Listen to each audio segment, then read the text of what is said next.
What's up, guys? Today we're going to be reviewing these silver black velvet brushes. We'll see if they're as good as people say they are.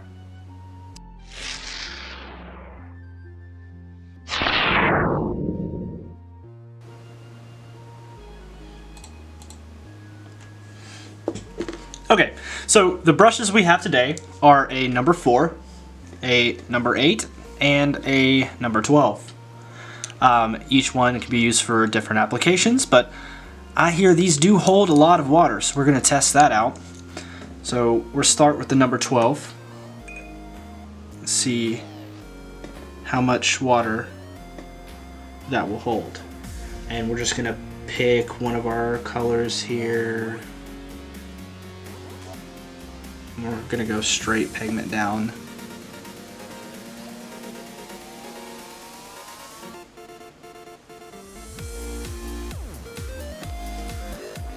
I can already tell that these are really, really nice, and they will work perfectly for any watercolorist. So right now I'm just gonna lay some color down on here, see how much it'll let me pick up.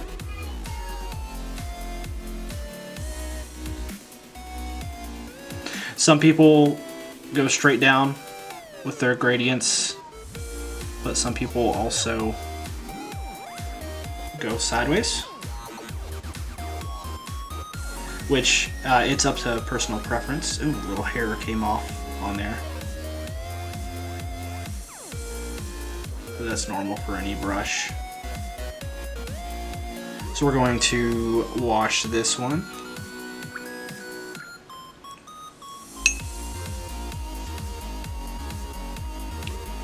See just how far it'll let us go.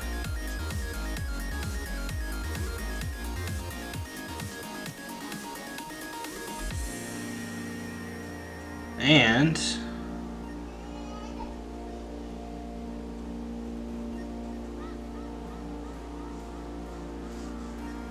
another hair.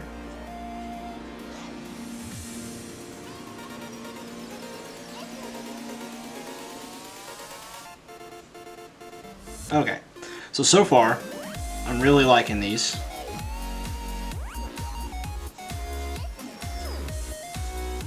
And they're really interesting to use. So that's the 12. You can get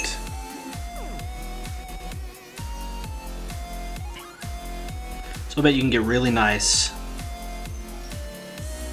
leaves with it.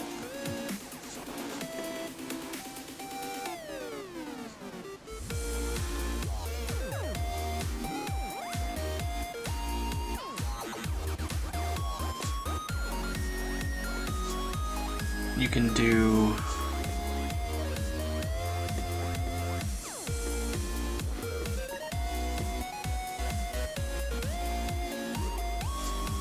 a nice, it even lets you feather out, so these would be good for hair. Let me get some brown on here and I'll show you guys what I mean. So you have a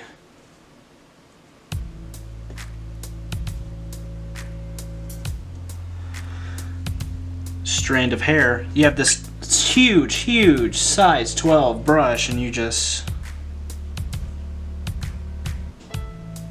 all in how you control it.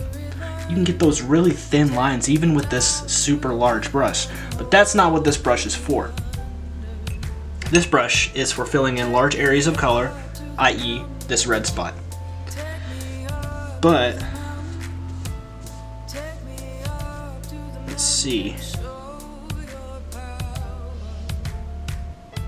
These should be, I hear they should be dried on their side, so that way they don't get any into the ferrule.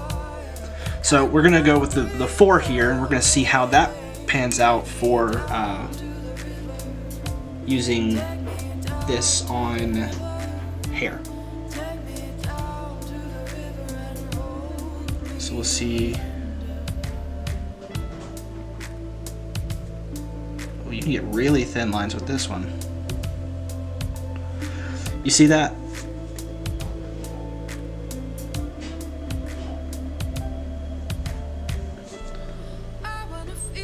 Almost non-existent lines. This would be really good for the fine details of the hair. So say you're going to be painting some hair, you would just do a large spot like that.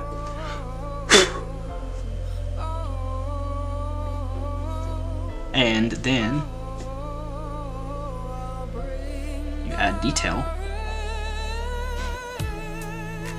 So you have a red-haired person.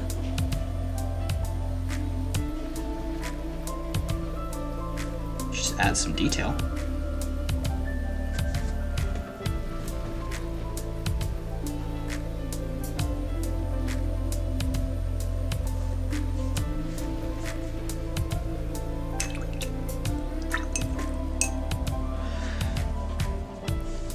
And voila, you just, have hair.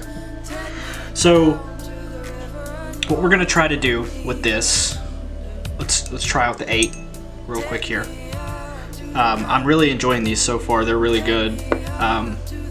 They hold a lot of water, they hold a lot of pigment, and they're, I'm not gonna lie to you, I think they might be the perfect brush. So let's try doing this here. So we're gonna take our 12, we're gonna do a little wet on wet. So we're going to wet this area right here.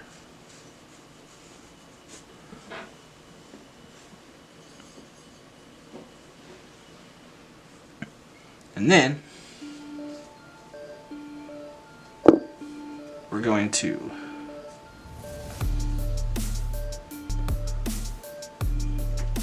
add some color here. And then that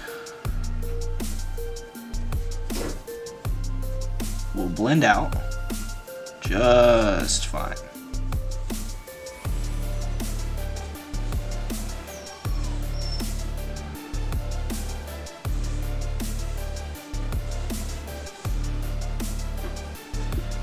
Then I'm going to rinse my brush and then add just water to it. Tap some water down right here. We're gonna have a nice little gradient, I expect, once that dries. We'll add some more blue up here.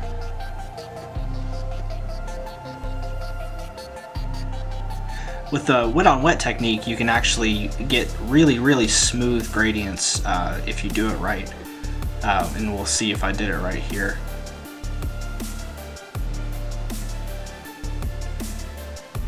Really, all watercolor is you're just pushing the paint around on there. With the wet on wet technique, you don't really have to have,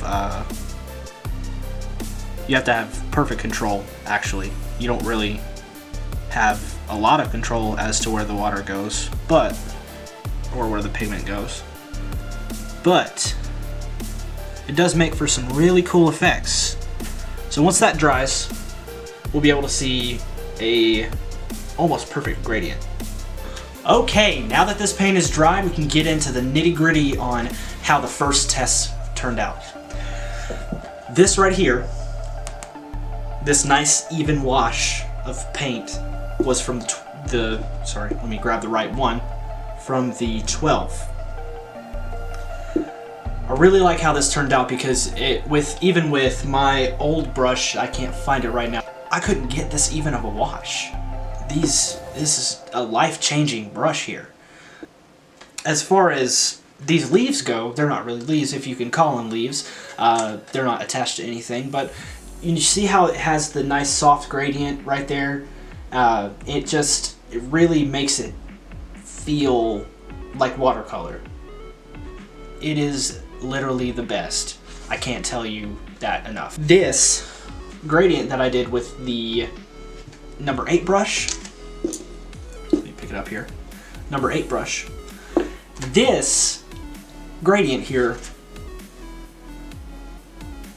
unless you're looking really closely, you can't really tell that it's got the little dots and little pockets of pigment in it. Part of that is because I have hot press paper. Some people use cold press if they want to have the really nice wet on wet technique, you know what I'm talking about, where it's like super, it's fluffy. It looks like water.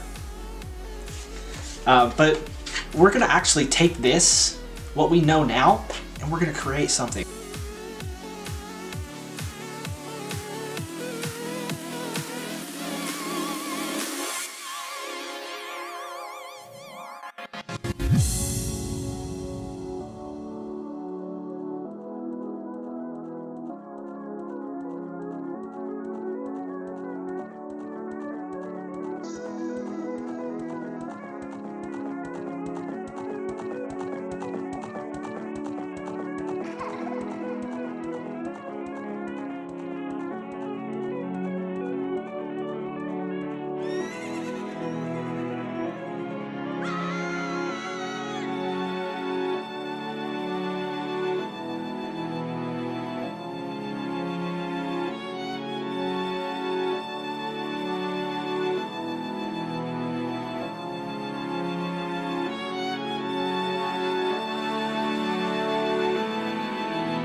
Take me down to the river. Take me down to the river. Take me down to the river and hold me under. Take me up to the mountain. Take me up to the mountain. Thank you guys so much for watching the video.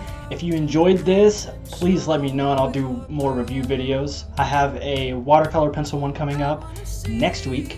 And if you enjoy the content, please give it a like, share, subscribe. And also, as always, you can view some of my time lapses here.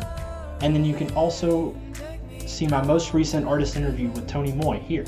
Take me down.